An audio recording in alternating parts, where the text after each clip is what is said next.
फिर मोहब्बत करने चला तू।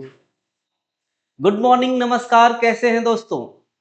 दोस्तों हम लोग जो सीरीज कर रहे हैं डायरेक्ट इनडायरेक्ट स्पीच की, आज हम सोच रहे हैं उसको खत्म ही कर दें। बहुत हुआ भाई। ठीक है, तो आज इस लक्ष्य के साथ आए हैं कि डायरेक्ट इनडायरेक्ट फिनिश करेंगे और उसके बाद में जरूरत पड़ने पे इसी में कवर करेंगे या फिर नेक्स्ट वीडियो बना लेंगे एमसीक्यूज के। और उसमें हमने लिया है कुछ जो प्रीवियस ईयर के क्वेश्चन हैं सीजीएल के। ओके, तो अभी तक हमने नरेशन में देखा था असर्टिव सेंटेंसेस को, और हमने देखा था इंटरोगेटिव सेंटेंसेस को। आज की वीडियो में कवर करेंगे इंपरेटिव सेंटेंसेस को। ओके, तो ये जो इंपरेटिव सेंटेंसेस होता है ना, इसमें हमने रूल देखा है कि जो रिपोर्टिंग वर्ब है वो चेंज होती है। कैसे?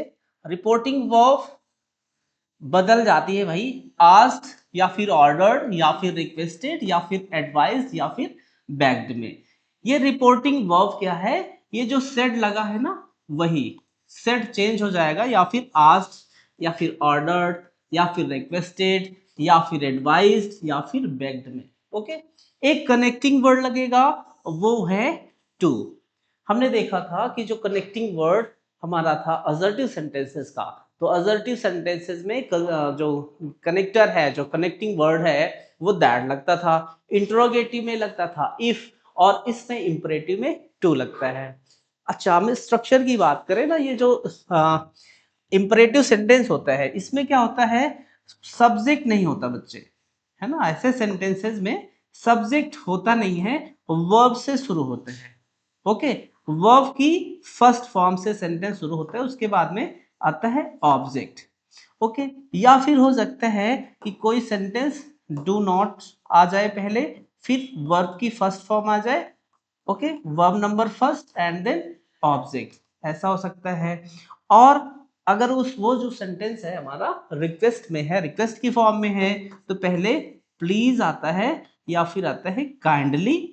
ओके, आफ्टर दैट फिर आता है वर्ब की फर्स्ट फॉर्म। देखो इसमें सब्जेक्ट नहीं है कहीं ना, सब्जेक्ट यू होता है, छिपा होता है। अरे भाई, जब हम किसी से रिक्वेस्ट करते हैं, किसी किसी को ऑर्डर करते हैं, तो सेकंड पर्सन को ही तो करेंगे, है ना। सामने जो है, जो हमारी बात को सुन रहा है, उसको ऑर्डर करेंगे या फिर उसको रिक्वेस्ट करेंगे उससे, या फिर उसको सलाह देंगे।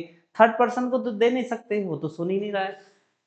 ओके, और फर्स्ट को यानी कि खुद को कौन ऑर्डर देता है? तो फर्स्ट और थर्ड का कोई मैटर ही नहीं है। जो इंपरेटिव सेंटेंस होता है उसमें हमेशा सेकेंड पर्सन होता है। तो जब सेकेंड पर्सन हमारा रहता है ये हर सेंटेंस में, तो उसको लिखने की भी जरूरत नहीं होती।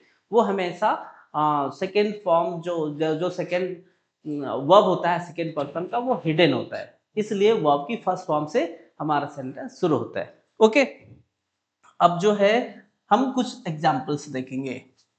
First example is on your screen. He said do not open the window. Okay, इसमें हमने देखा ना सेंटेंस किससे शुरू हो रहा है? डू नॉट से, और फिर वर्ब की फर्स्ट फॉर्म। अब चेंज इसको करना है किसमें? इंपरेटिव में हमने पढ़ा था कि ये जो सेड है वो चेंज हो जाता है किसमें? आस्क्ड या फिर ऑर्डर्ड या फिर कमांडेड या फिर एडवाइज्ड या फिर रिक्वेस्टेड। तो ये जो रिपोर्टिंग वर्ब है, जो रिपोर्टेड स्पीच है, यानी कि ये जो स्टेटमेंट है, ये स्टेटमेंट किस में है ना। इसमें वो पूछ रहा है, वो ऑर्डर दे रहा है या फिर रिक्वेस्ट कर रहा है, क्या कर रहा है, या फिर सजेशन दे रहा है। तो ये कह रहा है do not open the window, यानी कि विंडो को खोलने से वो मना कर रहा है कि इसको भाई खोलो मत, है ना, मना कर रहा है। ओके, तो अब इस सेंटेंस को हमको करना है चेंज इनडायरेक्ट में। तो पहला तरीका देखो, दो तरीके से बताएंगे। पहला, जो सेड है उसको हम ऑर्डर्ड में बदल देंगे। ओके, हो जाएगा ही ऑर्डर्ड। ओके, अब चूंकि ये सेंटेंस नेगेटिव है, नेगेटिव है तो नॉट पहले लगा देंगे, फिर हम कनेक्टिंग वर्ड लगाएंगे to. He ordered not to open the window. Okay, ये चेंज हो गया इनडायरेक्ट स्पीच में।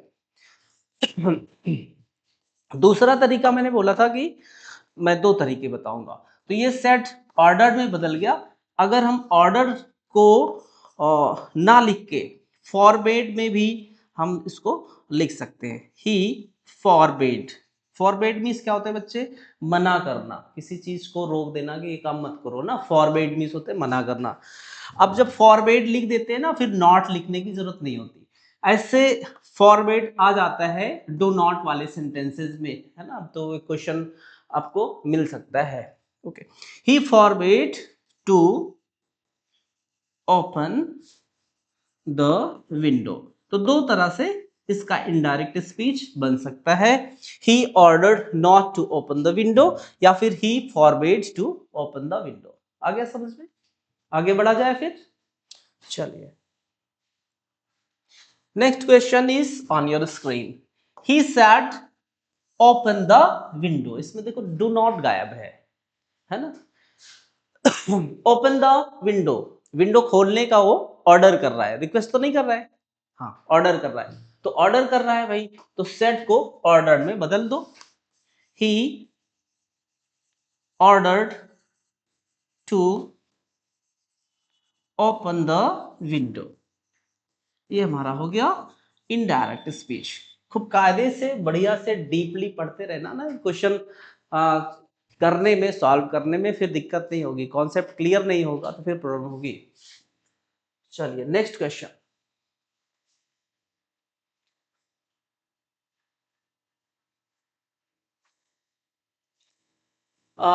ही सेड, इसको थोड़ा सा चेंज करने की रिक्वायरमेंट है।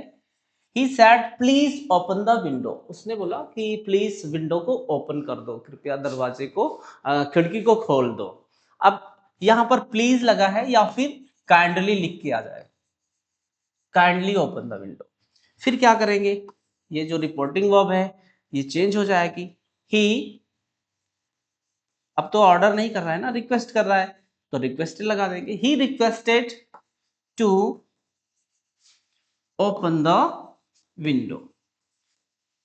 ओके, कोई दिक्कत?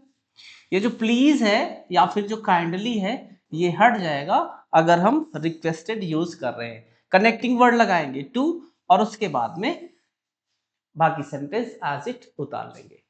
आई होप अब इंट्रोगेटिव जो इंपरेटिव सेंटेंसेस के डायरेक्ट से इनडायरेक्ट स्पीच के सेंटेंसेस हैं ये आपको समझ में आ गए होंगे। नेक्स्ट वीडियो हम डालेंगे कौन सा, एक्सक्लामेटरी सेंटेंसेस को कैसे डायरेक्ट से इनडायरेक्ट बनाते हैं। तो देखते रहिए Parthavi achievers. Thanks for watching, have a nice day.